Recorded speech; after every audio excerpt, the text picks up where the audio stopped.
is a production of DallasCowboys.com and the Dallas Cowboys Football Club. How about them Cowboys? This is the Players Lounge, broadcasting live from Dallas Cowboys World Headquarters at the Star. Now your hosts, Barry Church, Danny McCray, and Newy Scruggs. Here we go on a Thursday, everybody. Newy Scruggs, Danny McCray, Barry Church. We are the Players Lounge, brought to you by Hotels.com. Barry and Danny are former Dallas Cowboys safeties. I'm merely a man who's covered the team for a long, long time. And as the Cowboys get ready to face the New York Football Giants Sunday afternoon, there are more injury issues. What was once supposed to be the heart of the football team is now crumbling, and we're talking about the offensive line, and I want to start right there. Left tackle Tyron Smith returned to the lineup last week against the Cleveland Browns. He was been dealing with a neck issue. Well, he did not practice today, and he's had a setback, according to Mike McCarthy, and according to NFL Network's Jane Slater, Mark Garofolo. Tyron Smith is currently seeking second opinions. Also, David Moore and Calvin Watkins of the Dallas Morning News are saying the same thing. And among those options that they're talking about for Tyron Smith is shutting it down for the rest of the season. Keep in mind, right tackle Lyle Collins is already out for the year. He had surgery in Baton Rouge. So you're now talking about one of two things, fellas. Tyron Smith not playing at all the rest of the season, or Tyron Smith being spotty at best when he does play. I'll start with you, McCray. Where does this just give me your thoughts initially. Listen, this is football. This is NFL football at that, right? There's grown men out there playing. And we had the same discussion about Leighton Vander Esch and his neck injury. And, you know, I was still a little skeptical about him coming back a little too soon and how effective he would be. And I feel the same way about Tyron. Last week when he came back and they said he had a neck injury, I was skeptical about that. You know, I don't think he had practiced and went full speed and really got a chance to see how his neck would react to some full speed contact. And obviously when he got in the game, it didn't react very well because he was a little sore, you know, this week, and now he's thinking about not playing. So those neck injuries are just something tough to deal with, and you should really take as much time as you can before you rush back, because that could be something career ending. So him seeking a second opinion, I think is smart. And if he needs to shut it down, he needs to preserve his career and do what he has to do for himself. Yeah, I'm with you on that one, man. I mean, like we said, we played with, you know, a guy who had a neck injury, and he had to end his career. I mean, he was never able to play again. And I'm talking about Devontae Holloman, linebacker we had here a couple years back. But like you said, man, it's nothing to play around with. I mean, and I've seen reports talking about, you know, Vander Esch he's ahead of process, and he's gearing up to get back early.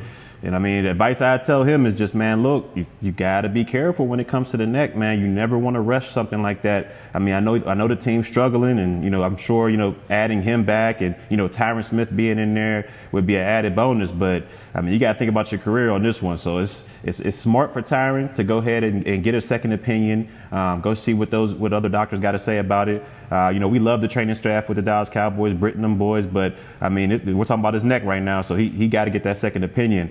But for me, I mean, this league, if he's out for the year, I mean, this already this already kind of, you know, put together offensive line. It leaves them in shambles. I mean, because we were talking about, you know, a couple of days ago, you know, how are we going to help that right tackle? How are we going to help him, you know, chip him? How are we going to help those edges?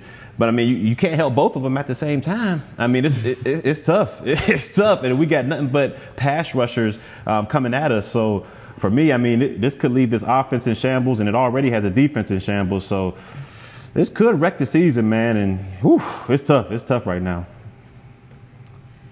Let me ask this question, and I'll start with you, Church.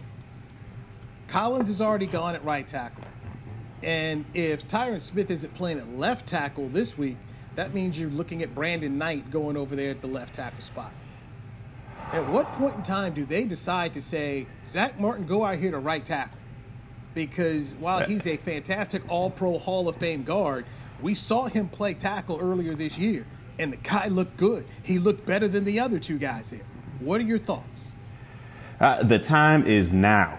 I mean, I feel like we are in full-fledged, do whatever it takes to get a win type mode right now. And like you said, we got Zach Martin, who's arguably, Hall of Fame, one of the best, offensive linemen we've had here. And he could probably be an all-pro, Pro Bowler at any position on the offensive line. So for me, I mean, we talked to Will a couple of weeks ago, and they don't like, doing that fantasy football, moving around stuff. But to me, the time is now. You got to do something. I mean, we saw those edges under attack, and for some reason, these coaching staff, they don't want to help guys out. So if you want to go with that approach, you got to use your best offensive lineman. And to me, I'm throwing him out there at the left tackle if Tyron's not able to go. I mean, that's Dak's blind spot, and I think he needs the most protection from that side. With this right side over there, I mean, you could put in, Terrence Steele or, Brandon Knight. If you move Zach Martin over to that left side, you can throw one of those over there and hopefully get some chip in. And at least Dak Prescott's able to see that pass rush coming at him, so he's able to get the ball away quick. But for me, man, this offensive line it's in shambles right now, and we should be in full panic mode. Yeah, listen, and I feel you on that, but I think Tyron was out. LC's been out, and like I said yesterday, I believe that we expected this to be like the super weakness of the team, especially with all these injuries, and they are not top of the list for positions to worry about. So I think that the coaching staff can find a way to survive without that. I tell you, the one thing that they can really do is stop throwing the ball 50 times a game.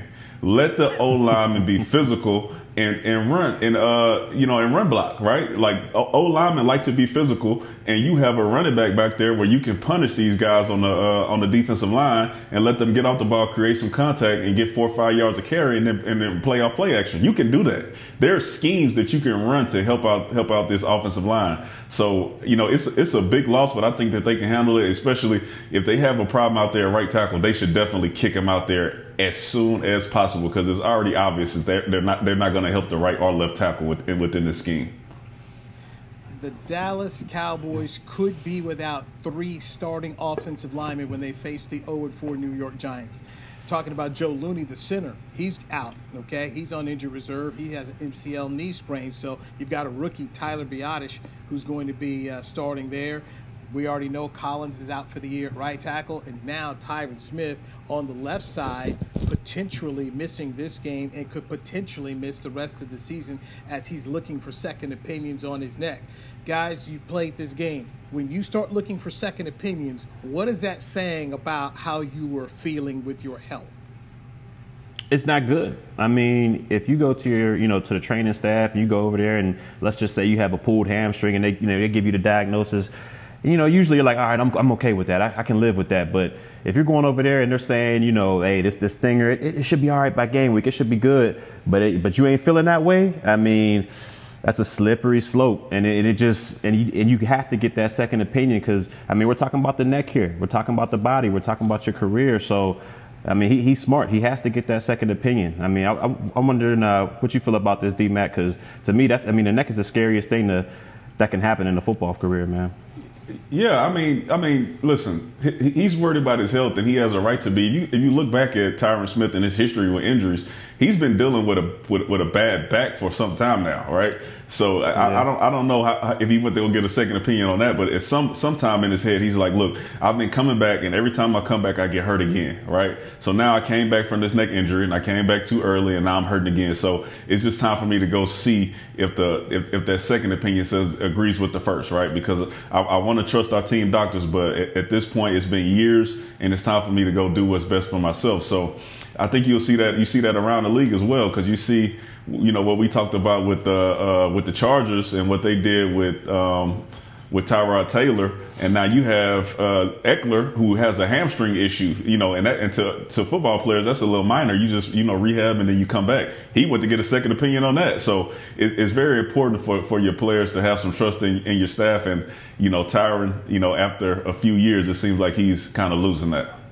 And look, I'm gonna be honest. You can't blame Eckler on that now with that San Diego. I mean, no, not at all. You can't do it at all. That's what I'm saying. I'm saying you have to have trust, and once you start losing that trust, that's when guys start to go get second opinions. So I'm saying that's where Tyron is at right now. And look, Tyron, he's gonna have a decision on his mind, because rarely do you see when guys go out for second opinions, does that second opinion agree with the original training staff and what they have in store for rehab? So Tyron's going to have a decision on his mind here in a couple of days whenever he gets this a second opinion in, because like I said, it's rarely that both sides agree on what the rehab and what the treatment should be. And honestly, one last thing. The best thing for the team is for Tyron to make his decision as soon as possible, so they can plan and get ready for what they have to deal with for the rest of the season. I think one of the worst things that could happen is you plan to have him each game, and each game he's not available, and then you have to throw another guy in there who hasn't been able to prepare. So I think the best thing for the team is for him to figure out what's going on and then decide if he wants to take that risk and continue playing, or if he's going to shut it down for the rest of the season. All right. Woo. Cowboys, Giants. That's on Sunday. Offensive line issues. We'll see exactly how it pans out. But I would say right now on a Thursday, don't look for Tyron Smith to be the starting left tackle for this team. Head coach Mike McCarthy sounded very pessimistic today. By the way, the Cowboys are back at AT&T Stadium this Sunday to take on their rival, the New York Giants, and a limited number of tickets are available. Get yours now at DallasCowboys.com/tickets. Okay, I want to get to another topic. Let's flip it on over to the defensive side of the football, and I want to talk about the defensive line. Don't know if you guys saw this, but I saw this stat on Twitter, and it says the bottom 5 interior line players in the run stoppage win rate in 2020. 3 of them are Cowboys, okay? So you got number 72, Dontari Poe, number 73, Antoine Woods, and number 77, Tyrone Crawford. Oh, by the way, the Dallas Cowboys are giving up 36.5 points a game, the worst in the National Football League. Yeah. I saw that, and I saw the comment that said, "Man, this is hard to do." I'm gonna tell you why it's so hard to do, because there's only 2 interior linemen playing at a time. You got 3 guys on that list. This is almost impossible for you to be able to do, man. How is this happening? This is crazy. How are all 3 of those interior linemen all in the bottom 5?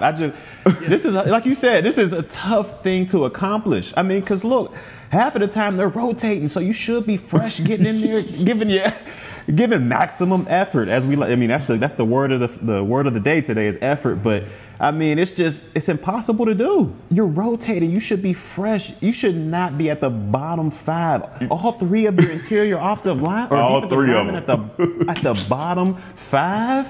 I mean, no wonder you got my mans from the practice squad running for 100, and you got this team running for 307 yards. I mean, that's bad, man. That's just all around bad ball. We said we hadn't even seen Tyrone Crawford on the field that much, so that means whenever he does get in, he's out there stinking up the joint. And he's supposed to be one of your main pieces, one of your rocks down there. I mean, the leaders of this team. And, man, is he getting tossed out the club or something? Because it's like, man, I haven't seen him in there, man. Talking about two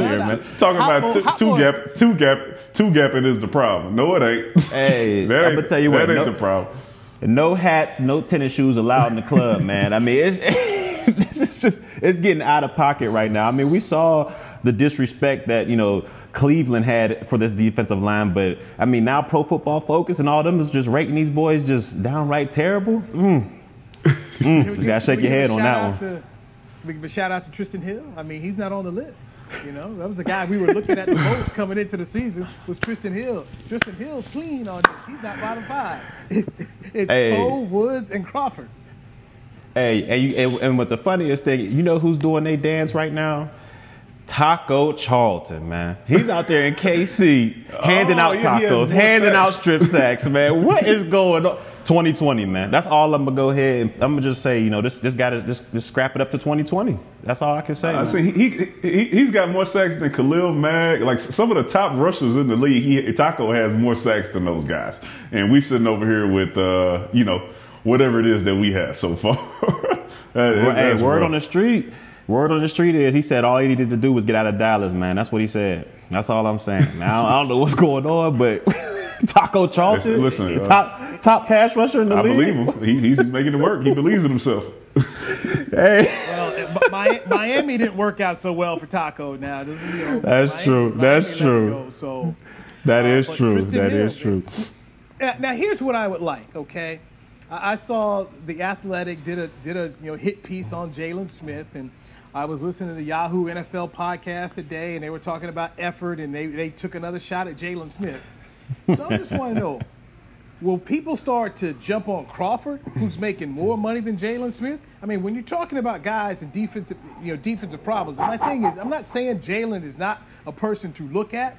What I'm saying is Jalen is not the only guy. Jalen is taking the hits for everybody. I mean, they got him out here like Black Jesus dying on the cross for the whole defense. He's not the only person who's playing at a level that is not acceptable. I mean, you just saw right here, this stat. You've got Dontari Poe, number 72, Antoine Wood, 73, and Tyrone Crawford at 77. Folks, if your D-line can't do anything, that just means they're getting pushed back. And if you're a linebacker, have fun trying to make plays when you've got guards coming at you. I mean, this is a problem right now defensively, and we can talk about the back end, we can talk about the linebackers, but until you fix that D-line and you can't stop the run, and oh, by the way, they gave up 307 yards of rushing, and oh, by the way, can we remember, Nick Chubb got hurt in the first quarter of that game. Okay, Nick Chubb was already running down these guys. You got to start to look at the Cowboys' interior line here. It's problematic. I mean, this cannot continue. If I'm Van Der Esch, I am not coming back to get smacked in the face by every old lineman on every offensive running play. I'm not coming back to deal with that. And the reason that they own Jalen Smith is because if you look at our defense, they are just assuming that he is the leader of the defense. So he's going to take that heat. And he's getting it, and he's answering his questions, as best as he can. But he's going to take those. Wait a minute. How did he become the leader of the defense when I didn't say he was the leader. No, I'm saying that people are looking at him as the leader. he is the guy that is visible out there. Yeah, he's just like the face. I mean, we're not saying it's right. We're not saying it's right that he gets all the blame, because I think you're right. There's other places that need to get some of the blame as well. But I mean, when you're down, 20-some points, or you're giving up all these points, and you make a play and you're out there swiping the turf, and I'm talking about, got these clear eyes for y'all. I got these clear eyes. I mean, you gonna get some feedback. I mean, and he's just right now he's the face. Right now he's the face, and that comes with it. That comes when you're that franchise face. And Newy, there is no leader on this defense. All right, so let's make that clear. He is, in my eyes. I'm not saying he's the leader. I'm talking about the perception from outside looking in for why he's probably getting all this slack. But I don't think they have a leader on the defense right now. Okay, one person on the defense has decided to, hey, Jalen, hold my beer, and take some serious criticism about his play. We'll let you hear what safety Antoine Wood said. My first thing came to my mind, that old Dave Chappelle show skit where they said, when keeping it real goes wrong, we're going to let you hear Xavier Woods, who tried to keep it real, but boy, he went really wrong. We'll do that next on the Players Lounge, brought to you by Hotels.com, right here on DallasCowboys.com radio. Hey there, Cowboys fans. With Tide Cleaners at-home pickup and delivery, cleaning your clothes has never been more convenient. Simply sign up at your local store, set out your dirty clothes, and one of our Tide Cleaners professionals will come directly to your home for a totally contactless experience. Your clean garments will be returned promptly the next scheduled delivery day, so skip the errand and enjoy life, not laundry. Visit TideCleaners.com or your local store to sign up for Tide Cleaners at-home pickup and delivery today. I'm Jay Novacek, former tight end for the Dallas Cowboys. Back in the day, I was the guy who always got the tough yards, and that's why I run with John Deere today. In fact, I have a John Deere 3025E tractor that can handle any yard work I need to do, even the tough yards way out back. So if you have 1 acre or 1,000, John Deere has the equipment that's just right for you. Visit a John Deere dealer today and run with us. We are the official tractor provider of your Dallas Cowboys. We're back with a tasty treat that's sweeping airwaves and taste buds. It's new Dr. Pepper and Cream Soda. Let's take a listen. Dr. Pepper and Cream Soda's here. A new combo that's music to my ears, okay. Let's play. Cream Soda and Dr. Pepper time. Pour it in a glass of ice. Ah, music to my ears and mouth. New Dr. Pepper and Cream Soda. A delicious duet. Essilor is a proud sponsor of the Dallas Cowboys, helping fans see more and do more with our best vision solutions. Our lens technologies reveal a world more beautiful than you can imagine. For a limited time, get the Essilor Next Gen offer. When you buy the latest generation of Transitions lenses with select Essilor lenses, you can choose a second pair of clear lenses for free with qualifying frame purchases. Restrictions apply. Find a participating eye care professional by visiting EssilorUSA.com. Essilor. See more, do more. Back to the Players Lounge.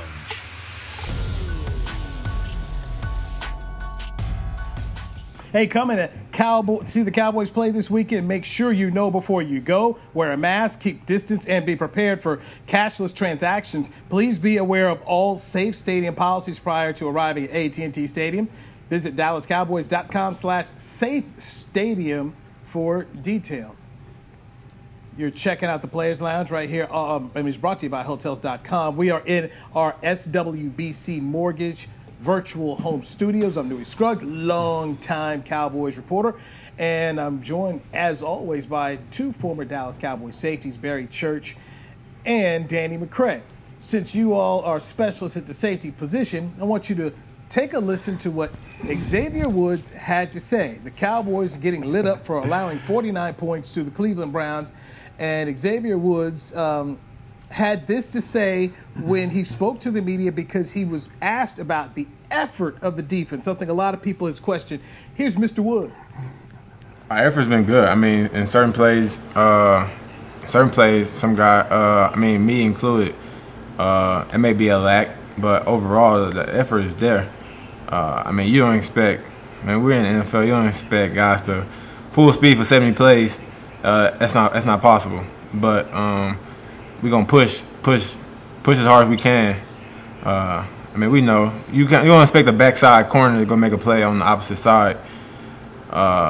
He running full speed the whole time. This is not possible, to be honest.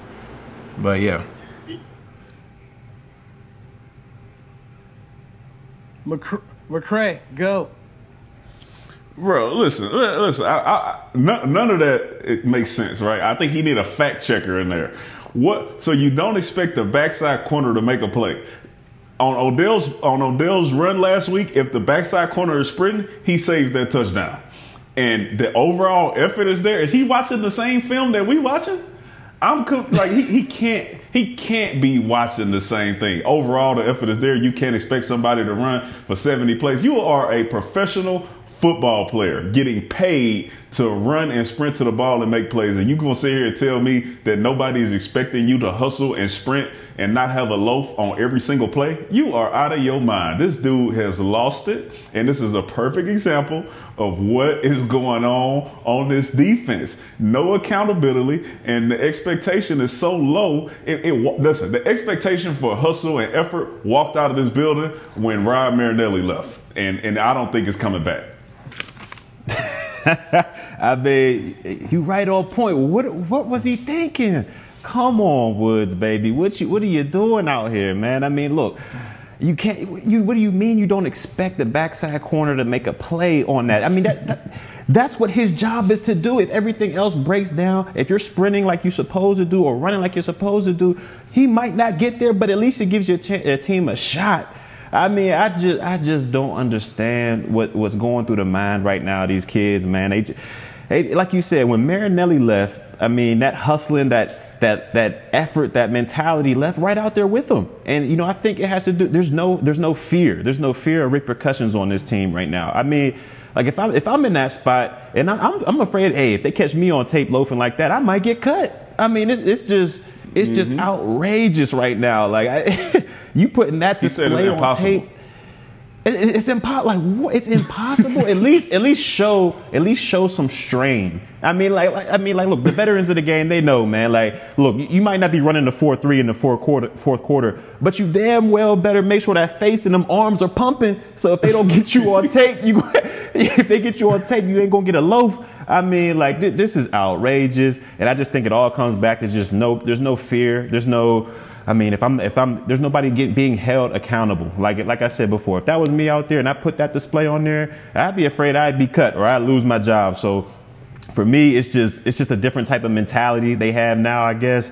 And I just can't explain it. I mean, you never heard anybody say anything this blasphemous in my life. I mean, this is just crazy. Listen, with a smile. He said it with a smile. Very similar so nonchalant to Allen Iverson talking about practice, but my man was talking about the game.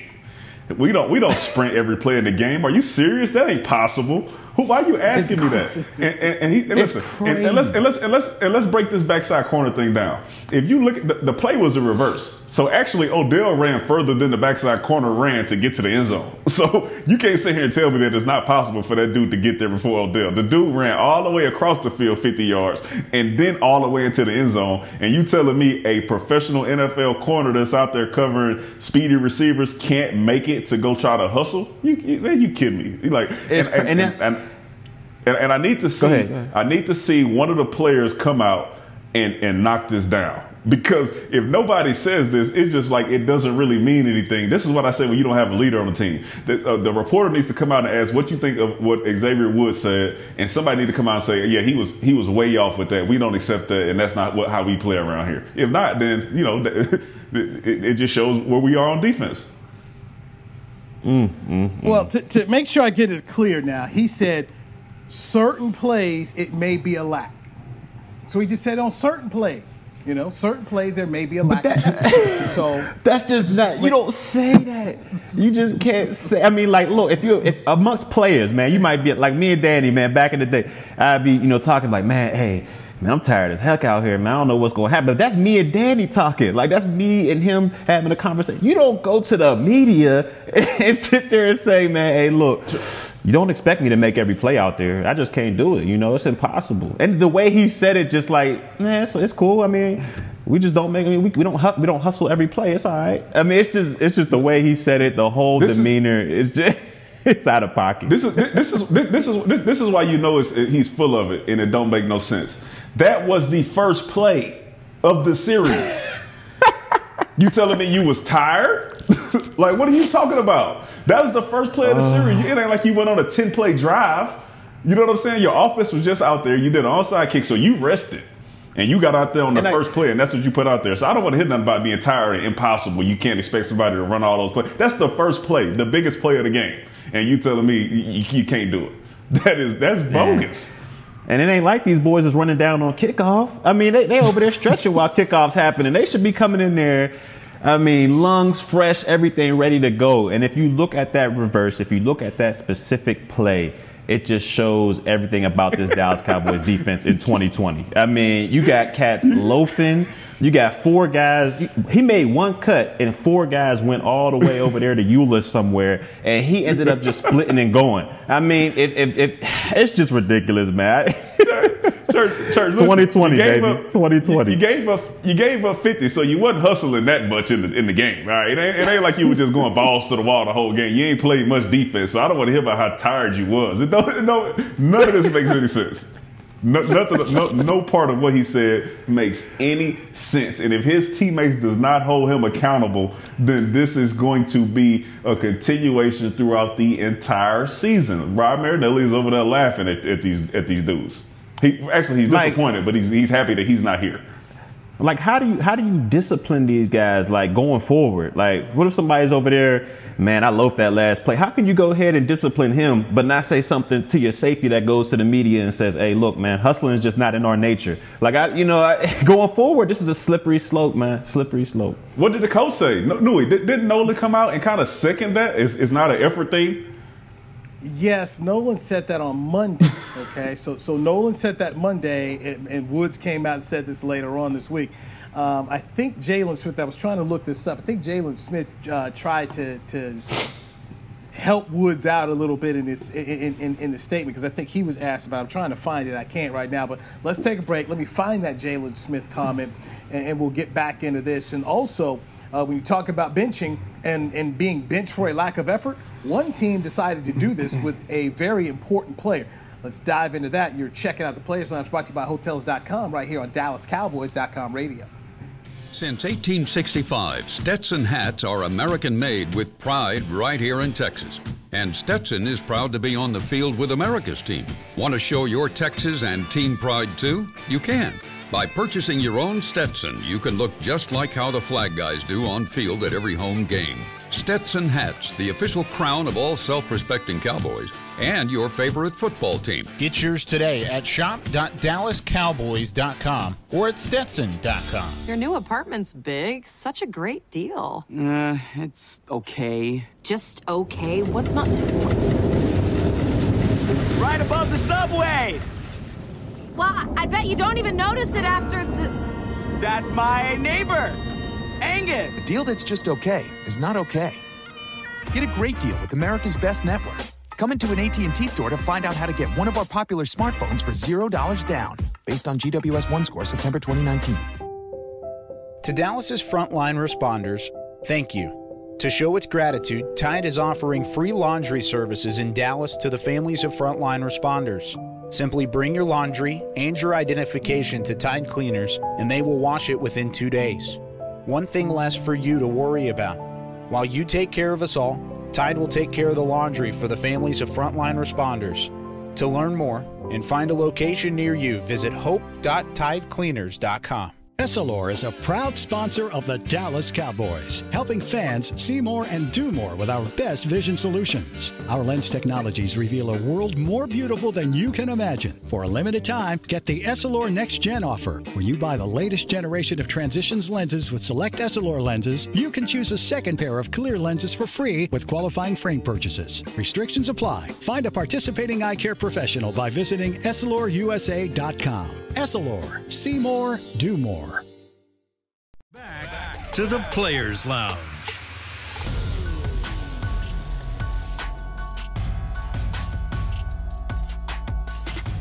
Players Lounge here on a Thursday. A whole lot going on with this team. I could not find the Jalen Smith soundbite, but I believe he was asked by the media. I think he tried to help soften what Xavier Woods was saying, but he did say the defense wants to make sure they're out there giving effort. Woods, when keeping it real goes wrong, man. You can't come out here as a professional football player and say that certain plays it may be a lack, and he says you don't expect guys to go full speed for 70 plays.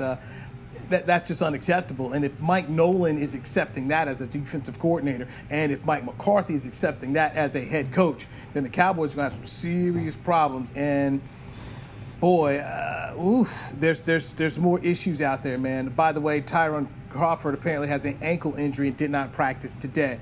So the Cowboys are beat up. This is a beat-up football team getting ready to take on a New York Giants team that's looking for their first win of the year. The Giants also bringing back Jason Garrett. He's now their offensive coordinator, and Garrett spoke to the media, and here's what he had to say as the Cowboys get ready to face Big Blue. You know, I think that's part of the process every week in the NFL. You're always trying to understand who you're playing against, and so much of that comes from your film study and watching the guys play on tape, but a lot of it comes from, you know, your memory of a player coming out in the draft and how you got to know him, or maybe you were around that player or somebody else on the staff or the team was. So, you know, I don't think you want to get overly focused on those things, but if there's a resource in the building, you certainly want to you want to take advantage of it. And I think my experience has been most players and coaches through the years have been generous with that knowledge. I don't think it should be overused. I think the process that we go through each week and trying to understand who the opponent is and what we want to do is the best process. But anytime you have a resource that you can use in the building, I think it can be helpful for everybody.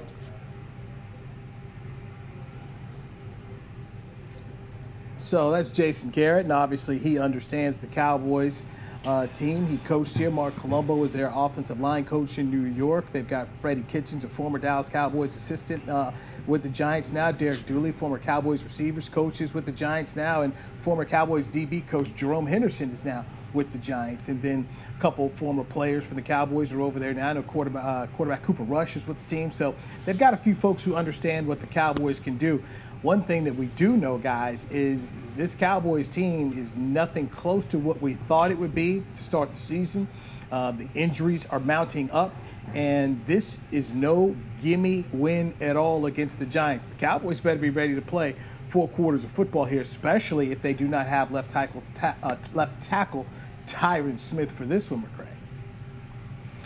Yeah, this is one of those games to where, you know, they have the saying to where it's like a superstar player and he gets challenged by like a guy who's up and coming. He says, hey, listen, I got nothing to gain out of this. If I lose, I lost to somebody that I shouldn't have. And if I win, I beat somebody that I should have beat. And that's where the Cowboys are right now. Like this losing to the Giants could go super, super bad for us. And we're supposed to beat them. So us beating them really doesn't tell us anything about ourselves because they're the Giants. But if we lose to them, it could get really ugly for the coaching staff and the players here in the Big D, man, because you don't want to see Jason Garrett come in here and run the ball down our throat and pass the ball on our defense and have us out here looking like how we looked against Atlanta, because we're not going to get lucky too many times. You see, it only happened once. We're 1-3. So it could get ugly. It could get extremely ugly. And look, like I said, man, I'm expecting us to win this game, hopefully handily. But look, man, you know, Jason Garrett, I mean, he's been here. He's been here for 10 years. And a lot of the guys on this team, pretty much a lot of them, except for maybe a handful, 5 or 6, this guy personally picked out. This guy drafted. This guy brought him in free agency. So he knows these guys. And if anybody has, you know, an advantage or just, you know, being at the right place, it's him right now. They're ravaged up there in New York. They don't pretty much have an offense. They don't pretty much have a good defense. But this guy knows, you know, how to beat this team. I mean, he knows the ins and outs of these players and what bothers them and what affects them on the field. So, look, I'm not giving him much of a chance, but I mean, Red, he might be able to pull some magic out and and get a W. I can't wait to hear your score tomorrow. Oh, if he gets a W here, man, you know what's about to hit the fan, because, man, if we lose to New York, it's getting ugly. I can't wait to hear your prediction. I cannot wait to hear your prediction tomorrow for what the score is going to be, because you sound like it's going to be a shocker. It's going to be a shocker, man. But I'm going to let y'all wait until Nostradamus Fridays to get on here and let y'all know what it is, man. If you know, can you imagine if the Giants won? Kind of like the way Cole Beasley came in with Buffalo on Thanksgiving Day, and they lifted him off his shoulders like he was Rudy after they won the game. He scored a touchdown. I mean, you know, boy. I mean, or when Uncle Wade came back when he was coaching against the Cowboys with the Rams, and they got that win, and they sat there and had a personal party for Wade. I mean, look, we've seen people who've left the Cowboys come on back in here and get their pound of flesh. So. Yeah, this could be interesting. Another thing I wanted to talk about here on the Players Lounge, brought to you by Hotels.com, is, you know, we talked about the lack of effort from the Cowboy defense, and then you had Xavier Woods saying make sure I get his quote correct here. You don't expect guys to go full speed for 70 plays. This was a part of the issue why Dwayne Haskins apparently got benched in Washington. The Washington Post coming out with an article by Dan Steinberg saying that once Haskins won the job, it seemed that he was not working as hard as he needed to.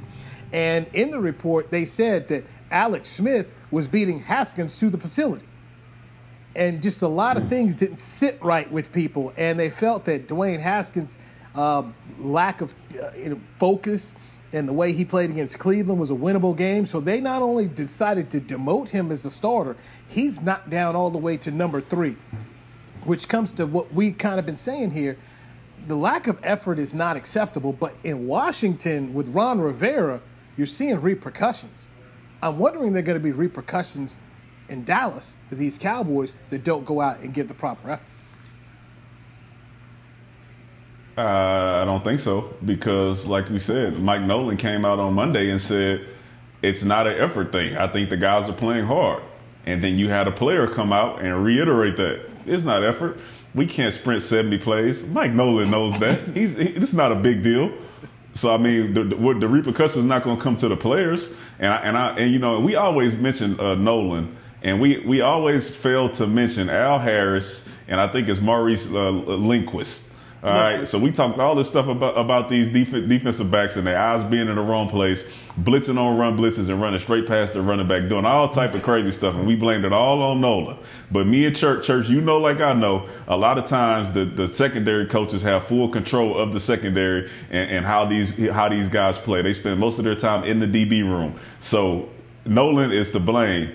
But goodness gracious, what are your secondary coaches out there teaching? Because it's showing up on film and you're not teaching it right. This looks very, very elementary. Yeah, and it's showing up on film in a bad way. I mean, so many times we've seen just simple basics when it comes to defensive back. I mean, if you're playing man-to-man coverage, I'll go all the way back to Seattle. If you're playing man-to-man coverage, why, 27 Tavon Diggs, why is your eyes in the backfield? And it's just simple things like that. I mean, they pay all those big guys in the middle and the defensive line. They pay those guys big money to stop the run. You shouldn't even be focused in there. I mean, you should be focused on your guy, your man-to-man guy. So to me, I don't know what's getting taught in that defensive back room, but something's kind of fishy in there. And look, man, I'm confused. I'm confused right now because, we see something on tape. We see a lack of effort. But all these coaches and all the players, I mean, they're saying, yeah, we got effort. Our effort is good. Our effort is there. So if it's not effort, you're telling me it's personnel. So something has to happen. Something has to switch up because, I mean, look, this is the definition of insanity. If you're going to keep marching out the same people expecting different results, I mean, to me, that's the definition of insanity. And if it's not effort, then it has to be the personnel. So for me, something's got to happen. Something's got to shake up, switch up something, or we're going to continue to see the same result week in and week out. I go back to yesterday when we readjusted our win totals, and D-Mac, you went 7-9, Church, you and I went 8-8. If Tyron Smith ends up being gone for the rest of the year, and then you've got this kind of attitude you're hearing from an Xavier Woods out here, you could be talking 6-10. I mean, that's what I was about to say. I mean, 7-9, 6. I mean, this could be in the equation because if you've got all these issues on your O-line, and then you saw these rankings right here for your interior linemen, if you can't stop anybody and you're allowing the most points in the game, this thing reeks of being bad. And then we'll be talking about looking into the draft. I mean, really, we can start here, hey, all right, talk top 10 draft pick. If this thing doesn't improve here, because we're sitting around here assuming the Cowboys are going to improve and they're going to get guys back. What if it doesn't happen? Then we got to go to that other spectrum here. I'm not assuming that they're going to get better. That's why I got them going 7-9. And I'm gonna keep pounding on this coaching staff, one, because anytime a coaching staff leaves and a player gets better, we credit that to the new coaching staff that came in, and we kind of knocked the coaching staff that left and said they wasn't able to get this player ready and progress him into being a better player. So we get a new coaching staff that comes in here of a team who's known for hustling and sprinting to the ball. And every time you hear about a Marinelli defense, they say one thing about this defense: they're going to sprint and they're going to play hard for their coach, right? So it's pretty much the same guys on defense, minus a couple rookies, but the core guys are the same. So your other coach leaves, and all of a sudden they stop hustling and they think it's okay. That is the coaching staff. And it's plain as day to see. And if they don't do something about it, it's going to be a long season. You have to do something about this. It has to be. Jerry needs to be in there talking to Nolan and saying, look, bro, this ain't it. And if you keep on going at this halfway through the season, I'm going to do you like we did Uncle Wade, because this ain't right. If you did it to Wade, you need to do it to Nolan, because it don't make no sense, because these are the same guys who had a different mindset last year, and they come out putting something totally different on tape, and it's being accepted. That's the coaching staff. That is being allowed by your coaches. I mean, like the producer Chris Beam said during our commercial break, man, like, there's evidence, there's video footage of this defense, under Marinelli hustling to the ball. I mean, we've seen a couple years, or like maybe it was last year, when Awuzie had one of the fastest times ever recorded tracking down a ball on the other side of the field. He was the backside corner and tracked down a long run from the other team on the backside. He had one of the fastest times ever recorded, and that was pure hustle. A couple years before that, Byron Jones, same thing, had one of the highest recorded speed times when he's tracking down a runner from the opposite side of the field. So look, there's factual evidence, there's video evidence of this defense doing it. I just, I don't know what happened, if it was the change of philosophy. I don't want to put it all on the coach, but I mean, it's something. It's something that has to do with that change, because the only variable missing here is Marinelli. So I'm not sure. All right, fellas, we'll wrap this up today. We'll have predictions tomorrow. We didn't spend a lot of time on the Giants today because we're still dissecting and looking at the issues and problems. with this Dallas Cowboys team right now. And offensively and defensively, there are issues that have to be solved. So we'll be back at it tomorrow. We'll give you our predictions. By the way, guys, a prediction for tonight, Tampa Bay, Chicago. I got Uncle Tom putting it on Chicago, man. I got Tom. I think he's going to go 27. My score 27-13, Tampa Bay. Uncle Tom, huh? I'm going. Listen, I'm gonna go. I'm going Tom Brady 31-10. I don't think Nick Foles picks up this offense. They might get a field goal and a touchdown on defense because Tom Brady has been throwing pick sixes. But other than that, I don't see this offense moving the ball on Tampa. All right. What you got, Newy? You know what? I'm gonna go 24-21. Chicago pulls off the upset. Ooh, Nicky Foles at the helm, huh? Okay. It's gonna have to be a collective effort. It's gonna have to be a collective effort here. So. You trying to make up for that heat? You trying to make up for that heat pick? Yeah, hey, we ain't forgot, Newy. Hey, Heat and 6, we ain't forgot, man. I don't care about basketball. I'm a baseball guy now. I'm going to the baseball. Oh, here we go, huh? Padres and Dodgers over at the Rangers' new stadium. I'll be out there tonight. All right, that is the Players Lounge for this Thursday. We'll chat with you tomorrow. I'm Newy Scruggs with Barry Church, Danny McCray. We appreciate you checking us out, and our producer Chris Mean. We'll be back at it tomorrow right here on DallasCowboys.com radio. This has been a production of DallasCowboys.com and the Dallas Cowboys Football Club. How about this, Cowboys? Yeah!